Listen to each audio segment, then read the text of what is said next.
Okay, iqansasu. I know why I didn't write this down. You know, iqansasu is like, we call it spoon chest. It's like when a person who's so weak, he's fashal. He's like sickly, and his chest is like in his back. You know, you ever see the people sometimes, these are the people they give like energy drinks were originally made for the fascial child, the child who is having, what is the language they use? He's having a problem, excuse me? Failure to thrive, or something like that. They use that language. And it happens to 1 out of 100 child and stuff like that. They call it iqansasa. His chest is all sunken, his back and stuff like that. So it's almost protruding backwards. You know, that type of weakness. So that's what this is called. If anlala. Okay? And then the last one for the 35 is if anla. If anla, yaf'anlu. Yaf'anla.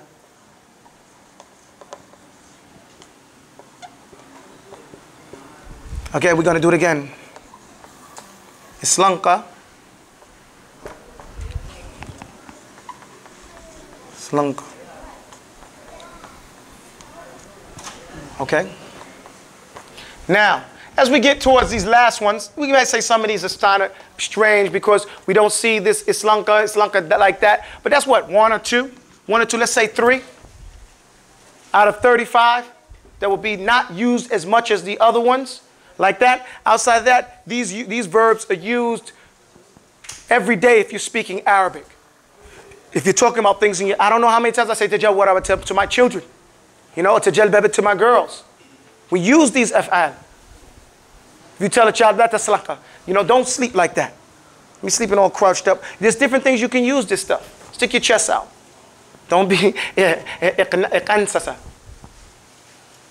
Right? So these verbs are not strange in completely. There are going to be some verbs not used as much as other ones. However, the idea that there are only 15 verbs, this is a fallacious thing. And since we only have a little bit of time left, I'm going to erase this piece right here for me, somebody. Do this right here. I'm going to spend a few minutes to show you another different types of fi'lun. Because, matter of fact, you erase the whole thing. I'm going to do something here that you only find this in, when you study in Arabic verbs now, each verb has a different style to it, and a reason for its style. For example, if we do fa'ala yaf'ulu, why do we say fa'ala yaf'ulu is different from fa'ala yaf'ilu or fa'ala yaf'alu? Because when you run down these words, they're going to have a different whole meaning with their style. So in the book Mukhtar al-Sihah, which is a book dealing with the strange words and all the mawzun, all the scales of Arabic, it's a type of dictionary. If it is Muhammad ibn Abi Bakr al-Razi, this thing is still kind of wet right here. Okay? He talks about this in his book. And first, let me give you some types of fi'lun. You want to know types of fi'lun? The fi'lun is sahih. You have mu'tal.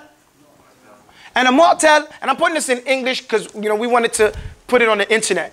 But a sahih is a verb that, and these are the different types. The verb that doesn't have any weak letters in it, it doesn't have a muda'af in it, and it doesn't have a mahmuz in it. So this is sahih. It's free from everything else that we come. Mu'tal, it has a weak letter. It has one of these 3 letters in it.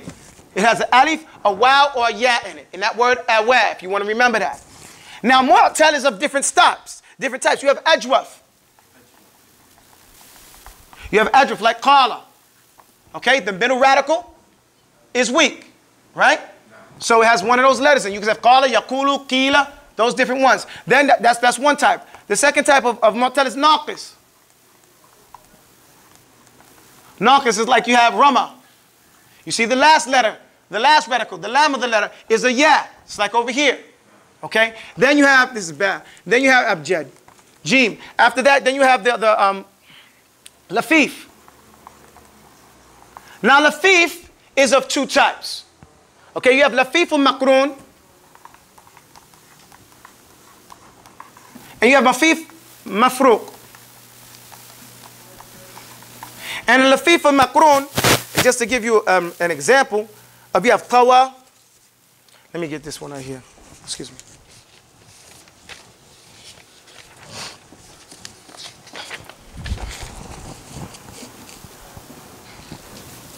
Mafruq is going to be like waqa.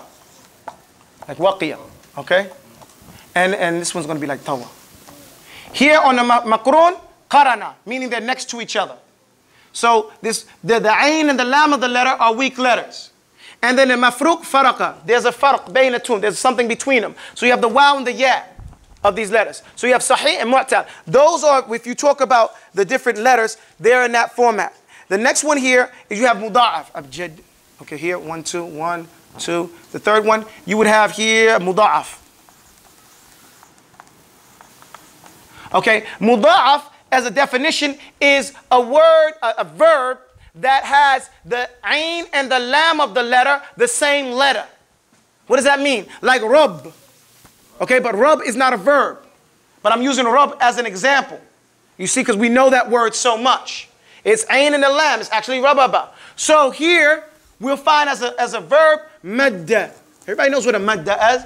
Madda or radda. Radda yaruddu or habba. Right? Uhibbu. So we know these words. The ain and lam is the same letter. Okay? So that's muda'af. And the next type is mahmuz. Everybody say mahmuz. Mahmuz, a verb mahmuz is a verb that has a hamza in it. That's why you say hamaza, hamza in the word. So we call it mahmuz. And mahmuz is of 3 different types also. You have mahmuzul fa, like akhadha. You see that? In the fa. You have mahmunul ayn, like sa'ala. And you have mahmuzul lam, like qara'a. These are verbs. And it is a poem. I'm not going to give it to you now because I'm just trying to run it down on you right quick. We're going to see different types of verbs. These are different types of verbs. Okay? And that's what we're going to, when we deal with verbs, we're going to break this language down to its very last compound. And it's real easy. You just got to take your time. It ain't going to happen overnight. And the mustashik, the Oriental, he don't know what he's talking about. He don't even know how to present the language. This guy, I was going through his book over here. When he presents it, he starts off with orthography, but he doesn't even know where to stop, where orthography starts and stops in the language. Okay? So you have to remember to take it from the people who speak it and utilize it to worship their Lord. You're not going to play with something like that. Anyway, let's go through these verbs again. Now I gave you the scale and the meanings of the scale. Here, you have fa'ala yaf'ulu. Say fa'ala yaf'ulu. Now, on the scale, erase this if you would. On the scale of fa'ala yaf'ulu, you have 7 different scales.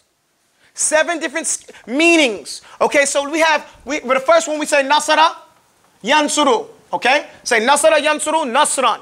Okay, so you have nasara yansuru. Say it, guys. Okay, so here, this is muta'addi. This is aggressive. Okay, so whenever you find a verb that's going to be on the scale of fa'ala yaf'ulu and it's aggressive, then you know it's going to be fa'ala yaf'ulu fa'lan. Okay, all of them in the whole language. It's going to be like nasara. And you'll find it in the books. It'll say like nasara. So you automatically know this verb goes fa'ala yaf'ulu fa'lan. What if it's on the scale fa'ala yaf'ulu, but it's not aggressive? It's lazim. It sticks to itself. So then you go over to the next one, and you say dakhala. Dakhala yadkhulu. Yadkhulu. And here's dukhulan. So now you're going to know if it's not aggressive and it's on the scale of fa'ala yaf'ulu, then it's going to be like dakhala. And you know dakhala yadkhulu? Dukhulan. And if it has in it a dealing with government, dealing with officiality, then it's going to be like kataba. Kataba, yaktubu, kitabatan. And so what do you say when you deal with a safara? You say, I'm going to the safara. What do you say you're going to the imara? Whenever you're dealing with government or dealing with officiality, it's like kataba, yaktubu, kitabatan. This is all under fa'ula. Then that's the third one. Then it's the fourth one. If it's a muda'af, because we said those are different types of verbs now. What if it's muda'af? Then it's like radda yaruddu raddan. Radda yaruddu raddan. And the only exception in the whole Arabic language that's a muda'af fi'lun, that doesn't go on fa'al radda yaruddu, is habba, yuhibbu. That's the only one in the whole Arabic language that's muda'af, meaning it has the ayn and the lam together, but it don't go radda yarudu, and it's muta'addi.